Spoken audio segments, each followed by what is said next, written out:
This is going to be kind of a weird video for people who don't know very much about grimoires, but I do encourage you to check it out anyway. This is the new edition of Ars Theurgia that's recently been published by Black Letter Press.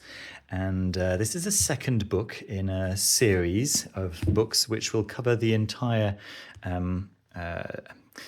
so-called Lemegeton. So the Lemegeton is also known as the Lesser Key of Solomon.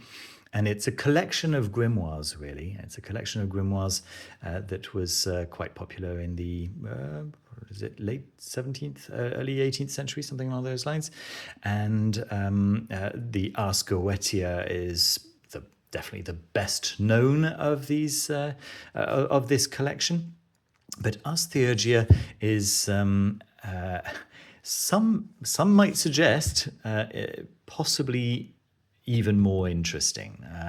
Anyway, we'll see. I've already reviewed the new Black Letter Press edition of Ars Theurgia, and I do encourage you to go and check out my review of that. Yeah, today we're talking about Ars Theurgia. So this is the second entry in this collection, and it's of the similar quality. So it's Paul Summers Young who is offering a new translation throughout, but not just of Ars Theurgia. As you can see, it's quite a thick book, and Ars Theurgia would take up, I don't know, about that much. Certainly not the thickness. I know it's a small format book, although it is a larger format. If I reach out for the Agrippa from the same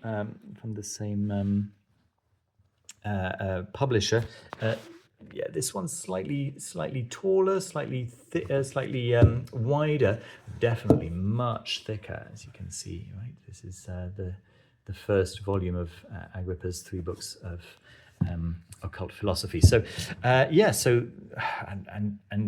wow! I mean, the first thing that you notice, of course, is the cover. Yeah, I mean they've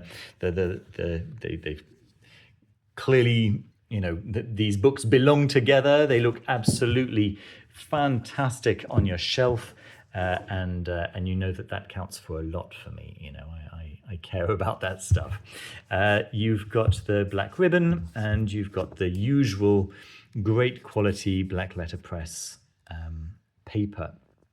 You got two-tone on the inside, black and red, and a range of various fonts, which the publisher, the editor, has clearly taken quite a lot of pleasure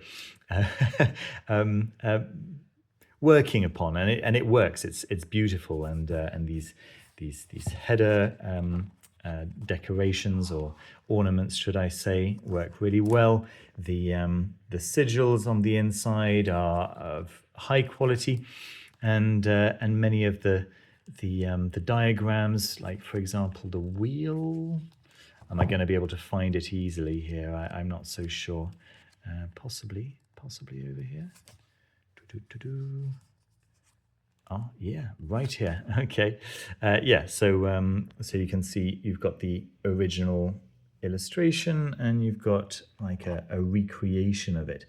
Although I was kind of surprised to find north facing downwards and south facing upwards here, right? I'm used to seeing Raziel at the top. But one of literally just a couple of small issues that I found. I think, yeah, there was a typo in not a typo. Like actually, yes, it was a typo. It was a name of one of the angels. I think Samael appears as the angel of Jupiter. All the rest of the attributes are accurate for excuse me, Sachiel or Tzadkiel, but yes, the name is simply carried over from clearly just a copy and paste that didn't get fully completed. But that's all I actually found with a first reading. Other than that, it's pretty impressive. Yeah, this is a little independent publisher, and they've done a fantastic job bringing us Ars Theurgia. But as you can see, not just Ars Theurgia. We're in fact opening, okay, with an introduction, a really nice introduction, by the way, by Paul Summers Young. Let me just read you this final paragraph here. So, let's actually go from here. Look, what I want to say is I have never felt so observed while transcribing, translating, and editing a work. I'm painfully aware of the edge boy reputation Goetia and Enochiana acquired in the 90s. Have you been meddling with the Goetia, little brother? Then the Goetia has been meddling with you. So believe me when I say I feel self-conscious saying this, but when it comes to this stuff, perhaps tread lightly. A little goes a long way. In fact, there's a nice similar warning by Francis Barrett towards the end of the book, which I'll show you in a moment. But let me show you what the contents of this book is. So after that nice introduction, we get actually the first book of Steganographia by Johannes Trithemius, which of course inspired the Theurgia Goetia. And yes, we get a full new translation for this first book of Steganographia, which Dr. Stephen Skinner, I guess, made a partial translation for the books 1, 2, 3, and 4. So that's nice to have this at hand, right? To have the actual primary source text. Very, very cool. And then we get the Spirit Compass from the Clavicula Solomonis, which is very usually bundled in with the Lesser Key of Solomon in any copy of the Lemegeton. Certainly the Goetia of Dr. Rudd, which is my working copy, I guess, has been so far anyway, of the Lemegeton, contains the same. And I was kind of surprised actually to find Peter de Barno's Heptameron circle in here as well. But sure enough, it is there. And let me see, am I going to be able to find it? Or was it a bit later? Ah, here it is. You can recognize that, right, from the Heptameron? Maybe. For those of you who are not following at all, the Heptameron is part of Agrippa's, or Pseudo-Agrippa's, fourth book of occult philosophy. It's simply another grimoire. Okay, the Compass Rose, yes, from Giovanni Roolo, and then you actually get the Peter Smart, Dr. Rudd circle and composition thereof, and the names of the hours and the angels ruling them, the consecration and benedictions, and so on, right? What you would usually expect. And then the Theurgia Goetia actually starts on page 175. So let me find that. 175, yes, around there. So this is the preliminary material that you get, right, before we even get into Ars Goetia. Lots and lots and lots of value you're getting here. And yeah, it's really, really nice, as you can see, two-tone over here, and looking really good and well organized and beautifully edited. Then you get John Harry's The Book of Incantations. So this was inspired once again by Theurgia Goetia, and no doubt by Trithemius as well. Certainly, as a direct consequence, but I don't know. Chapters on crystal conjuration from Reginald Scott's The Discovery of Witchcraft, because it makes sense, because it's all related, right? And so that's here as well, from page 359 to 355. And then a whole chapter from Merrick Casaubon's A True and Faithful Relation about John Dee's crystal conjuration. And then Dr. Compton's Glass, excuse me, Dr. Compton's Glass. So further inspired works. This caution over here is the one from is it John Barrett?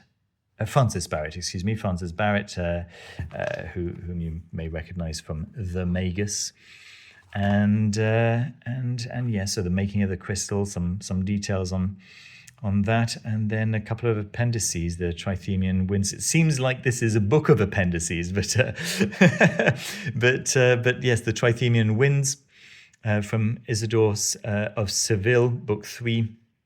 Etymologia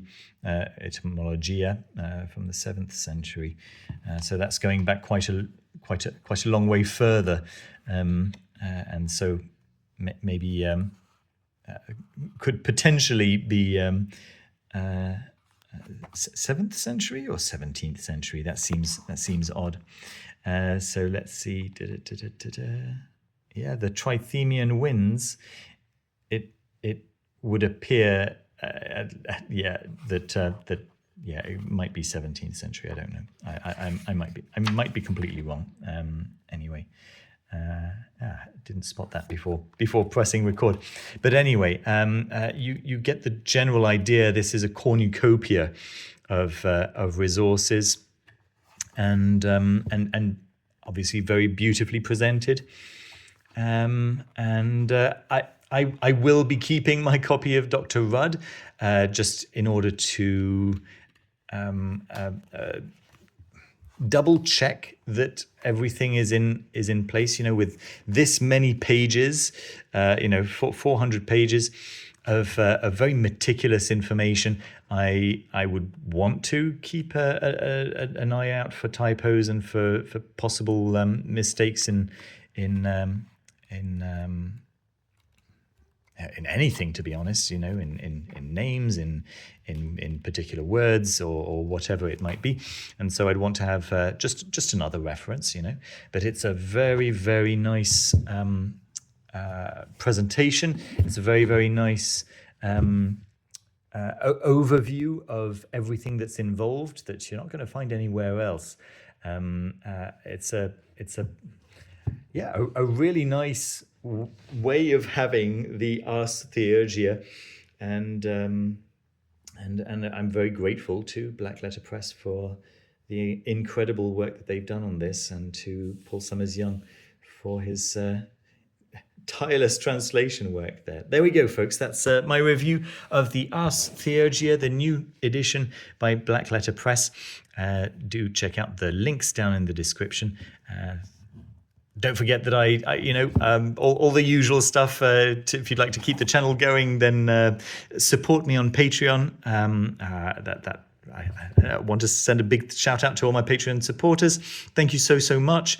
And if you'd like to have a one-to-one conversation with me, then the descriptions on how to do that. Just reach out to me on www.foolishfish.net, and you'll find everything that you need to know. All right, folks, take care.